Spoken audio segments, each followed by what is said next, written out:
Welcome to UFL Tonight, serving all your UFL highlight needs. Rochester at Miami in an epic primetime battle. 5-1 Pioneers, 3-2 Pirates in the Great East Conference. Offense has got off to a little bit of a slow start. Rochester's up 3-0 here, finds Swann, and then on a double move, Swann dives into the end zone for the score. 10-0 Rochester, up by a couple of scores. Matt Wilson to Justin Reside on the sideline. He's hitting everybody. Then pump fake. Swann on a double move. Got him again. Fool me twice. Shame on you, me, I don't know. 17-0 Rochester is up big on Miami. They need an answer. Rob Crone threw 2 picks in this game. Had no interceptions in his first 5, but finally got things moving at the end of the first half. Hits Terrell Cooper in the back of the end zone, says, I caught it, and yes, he certainly did. Rochester's up 17-7, and then, start of the third quarter, drop in the bucket. Rob Crone finds an unknown in this offense until tonight, TJ Drennan. Matt Wilson says, I can do that too, and I've got the Swanster, DJ Swann, in the end zone, 24-14. Miami would get a field goal. Rochester would get a field goal. It's still a 10-point game early in the fourth quarter, 27-17.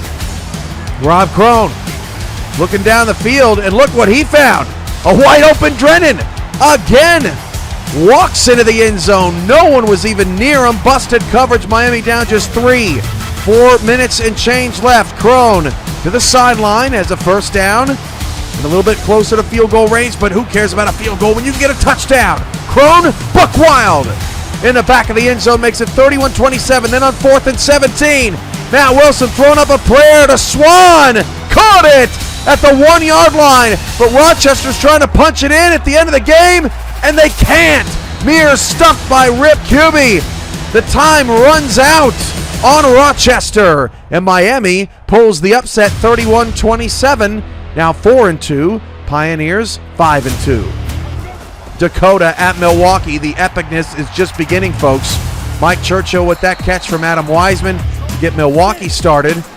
And then we'd hear plenty from this guy tonight. Dejon Wright with the catch, still unclaimed, would get Milwaukee into scoring position. They would take the 3 on a very long opening drive that took half the quarter. Start of the second quarter, Billy Flagg converting for a first down.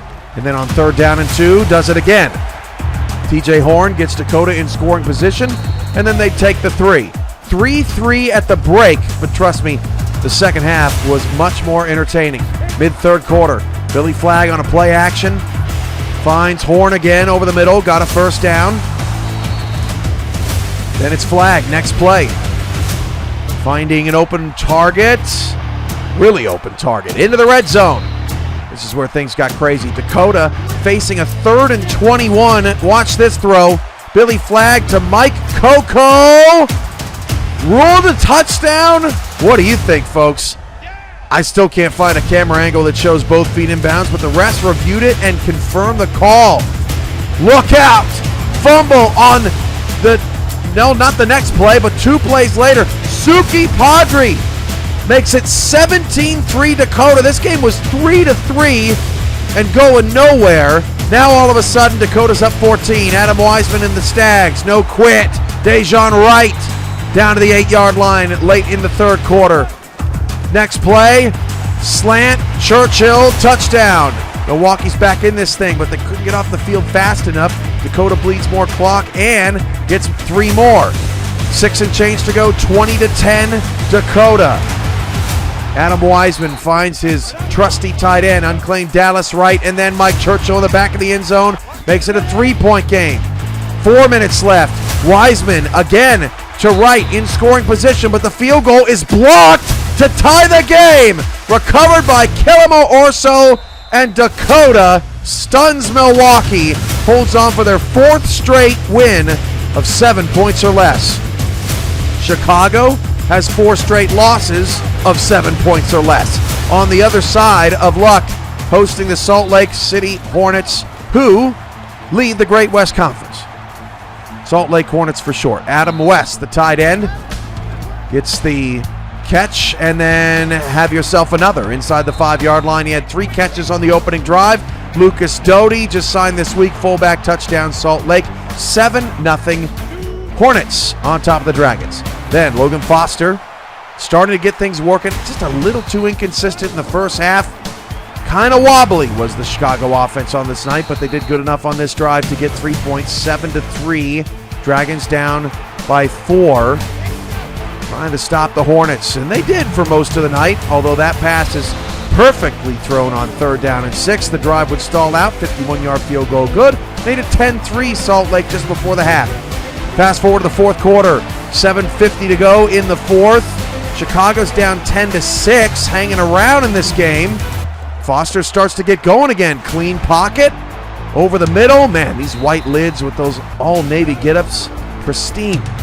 Foster to the sideline, finds Mebane, his top receiving target on this night. Then 10-6, handoff, Corey Preston into the end zone for the score. Chicago has the lead, but on 3rd down and 10, Chicago gets aggressive, and Ontario Knight doesn't know where he is. Alexander West, oh bye-bye. 73 yards for the score, and Chicago was never the same. Chris Allure, up 4, fumble! Chicago recovers, and they have hope, but it was overturned.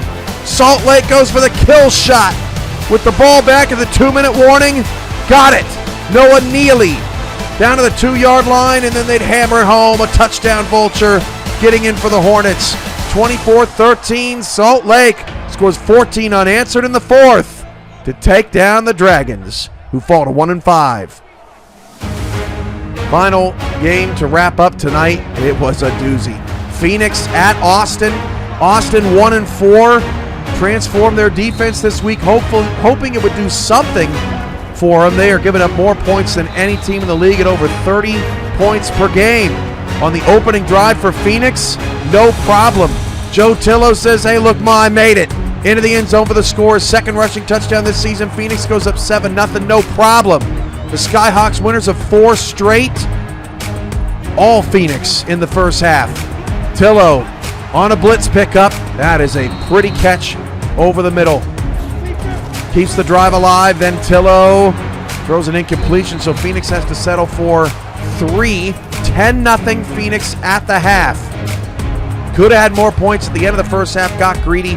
Couldn't get in. Late third quarter, it's still 10-0. Jesse Long finally completes a jump ball to one of his receivers down the field. Inefficient night for Long, but it would end up being a productive one. That field goal is good. The goose egg is gone. 10-3, fourth quarter. Jesse Long has a completion inside the 30. Phoenix starting to get a little nervous, and Austin starting to get a little excited. Mike Woodstone took over. How about this little sweet play around the left side? Beautifully executed down to the 11-yard line. Then off an audible, it's Woodstone 1 yard away. Scores were tied at 10. This was his best performance of the season. Again, Mike Woodstone fighting for all the tough yardage, trying to run the clock out. Jesse Long finds an open receiver at the 2-minute warning into scoring position. Phoenix is running out of timeouts. 3rd and 3, Woodstone pummeling opponents. Woodstone one more time. First down to the 3, and then fake it to him. Swing it out to Hill, and he gets you a touchdown. 17-10 Austin pulls the upset win. 17 unanswered. That was 8 minutes in UFL heaven.